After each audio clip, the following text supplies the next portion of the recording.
हरी भरी पहाड़ियों और फुसफुसाते जंगलों के बीच बसा था नंदपुर गांव। वहां के लोग सीधे साधे किसान और उनके परिवार कुदरत के साथ मिलजुल कर रहते थे। हवा में झींगुरों की आवाज और दूर से उल्लू की पुकार गूंजती रहती थी। लेकिन इस शांति के पीछे एक काला सा राज छुपा था। एक ऐसा राज जो उनके सपनों में आता था और हवा में फुसफुसाता था। यह राज था पहाड़ी पर बने उस पुराने वीरान घर का। गांव वाले उस घर के बारे में धीमी आवाज में बात करते थे। वो बताते थे कि उसकी टूटी फूटी दीवारों से अजीब आवाजें आती हैं।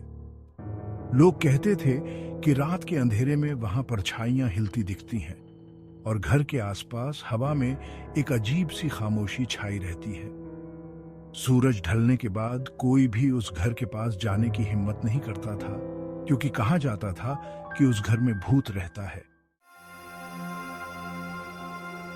चांदनी रात में वह घर एक डरावने साये की तरह खड़ा था। उसकी खिड़कियां मानो खाली आंखें हों, नीचे गांव को घूर रही थी। कभी यह एक आलीशान हवेली हुआ करती थी, लेकिन अब यह बर्बाद हो चुकी थी। इसकी छत गिर चुकी थी और दीवारों से लिपटी हुई बेलें किसी कंकाल की उंगलियों जैसी लगती थी। रंग उखड़ गया था, जिससे इमारत का ढांचा दिखाई दे रहा था, जो उसके बीते हुए वैभव की याद दिलाता था। किंवदंतियां कहती हैं कि कभी इस घर में एक अमीर परिवार रहता था। कहा जाता है कि उन पर एक बुरी शक्ति का साया था, जिसने उनकी खुशियां छीन ली थी। उनकी हंसी चीखों में बदल गई, उनकी खुशी गम में।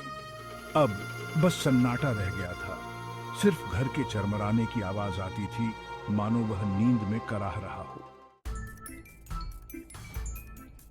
राज, जो शहर का एक जवान लड़का था, ऐसी अंधविश्वासी बातों पर हंसता था। उसे अपनी समझदारी पर बहुत घमंड था और वह गांव वालों की कहानियों को सिर्फ मनगढ़ंत बातें मानता था। एक टॉर्च और अपने चेहरे पर संदेह भरी मुस्कान लिए उसने उस भूतिया घर में रात बिताने का फैसला किया। वह गांव वालों को गलत साबित करना चाहता था। उसके दोस्तों ने उसे रोकने की कोशिश की। उनके चेहरे पर चिंता साफ दिख रही थी। उन्होंने उससे विनती की कि वह किस्मत को चुनौती न दे, अनजान से न उलझे। लेकिन राज अपने अहंकार में अंधा उनकी चेतावनियों पर ध्यान नहीं दिया। उसने ठान लिया था कि वह भूतिया घर के मिथक को तोड़ेगा और साबित करेगा कि डर उनके दिमाग की उपज के अलावा और कुछ नहीं है। जैसे ही शाम ढली और गांव में लंबी लंबी परछाइयां फैल गईं, राज उस घर के पास पहुंचा। उसने जंग लगे फाटक को धक्का दिया, जिससे उसके कब्जे विरोध में चिल्लाने लगे। उसकी रीढ़ की हड्डी में सिहरन दौड़ गई, लेकिन उसने इसे शाम की ठंड समझकर नजरअंदाज कर दिया। एक गहरी सांस लेते हुए वह घर के अंदर चला गया। उसके कदमों की आवाज सन्नाटे में गूंज रही थी। अंदर की हवा सड़न और धूल की गंध से भरी हुई थी। छत से मकड़ी के जाले भूतिया पर्दों की तरह लटके हुए थे। दीवारों की दरारों से झांकती चांदनी ही एकमात्र रोशनी थी। सन्नाटा बहरा कर देने वाला था। सिर्फ उसकी अपनी सांसों की आवाज सुनाई दे रही थी। वह सावधानी से आगे बढ़ा। उसका हाथ नम दीवारों पर फिसल रहा था। जैसे जैसे राजघर के अंदर जाता गया, हवा ठंडी होती गई। उसे महसूस हुआ कि कोई है।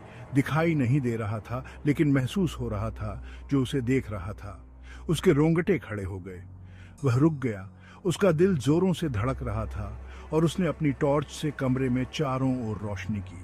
और तभी उसने उसे देखा। दालान के आखिर में हवा में एक पारदर्शी आकृति मंडरा रही थी। उसकी आंखें एक अजीब रोशनी से चमक रही थी और उसके होंठों से एक धीमी सी आवाज निकली। राज का दिल दहशत से भर गया। उसके खून जम गया और उसके पैरों तले जमीन खिसक गई। उसने चिल्लाने की कोशिश की, लेकिन उसके मुंह से आवाज नहीं निकली। वह आकृति उसकी ओर बढ़ी, धुएं की तरह अपना रूप बदलती और घूमती हुई। राज पीछे हटा। उसकी आंखें दहशत से फैली हुई थी। वह एक ढीली फर्श की पट्टी पर ठोकर मारकर गिर पड़ा। उसकी टॉर्च अंधेरे में लुढ़क गई। वह अपने पैरों पर खड़ा हुआ। उसकी सांसें तेज चल रही थी। सन्नाटे को चीरती हुई एक खून जमा देने वाली चीख गूंज उठी। यह दहशत से भरी चीख थी जो घर के खाली हॉल में गूंज रही थी। नीचे गांव वालों ने चीख सुनी और वे घर की ओर दौड़ पड़े। उनके दिल डर और आशंका से धड़क रहे थे। वे जानते थे कि कुछ भयानक हुआ था। हवा की फुसफुसाहट। गांव वालों ने राज को घर के फर्श पर बेहोश पाया। उसकी आंखें खुली हुई थीं, लेकिन उसे कुछ दिखाई नहीं दे रहा था। उसका चेहरा पीला पड़ गया था और उसका शरीर बेकाबू होकर कांप रहा था। वे उसे वापस गांव ले गए। उनके चेहरे उतरे हुए थे। वह कई दिनों तक उस हालत में रहा, बोलने में असमर्थ, उन भयावह चीजों से डरा हुआ जो उसने देखी थी। जब उसे होश आया तो वह पूरी तरह से बदल चुका था। उसका अहंकार चला गया था और उसकी जगह गहरे डर ने ले ली थी। वह यह नहीं बता सका था कि उसने क्या देखा था, लेकिन उसकी डरी हुई आंखें और कांपते हाथ बहुत कुछ कह रहे थे। गांव वालों ने उसे दिलासा देने की कोशिश की, लेकिन उनके शब्द खोखले थे। वे जानते थे कि राज ने कुछ ऐसा देखा था जिसने उसे अंदर तक हिलाकर रख दिया था। गांव वालों का डर। राज के अनुभव की खबर जंगल की आग की तरह पूरे गांव में फैल गई। बहादुर से बहादुर इंसान के दिल में भी डर समा गया। पहाड़ी पर बना भूतिया घर अब मनोरंजन का साधन नहीं रहा था, बल्कि एक खतरा बन गया था। वे उस घर से बचने लगे। उनकी फुसफुसाहट डर से भरी बुदबुदाहट में बदल गई। गांव के बुजुर्गों ने एक सभा की। उनके चेहरे चिंता से सिकुड़े हुए थे। वे जानते थे कि उन्हें उस बेचैन आत्मा को खुश करने के लिए कुछ करना होगा जो घर में भटक रही थी। उन्होंने एक प्राचीन अनुष्ठान करने का फैसला किया, शांति और क्षमा की प्रार्थना की। उन्हें उम्मीद थी कि उनकी प्रार्थनाओं का जवाब मिलेगा, कि आत्मा को शांति मिलेगी और वह उनके गांव को शांति से छोड़ देगी।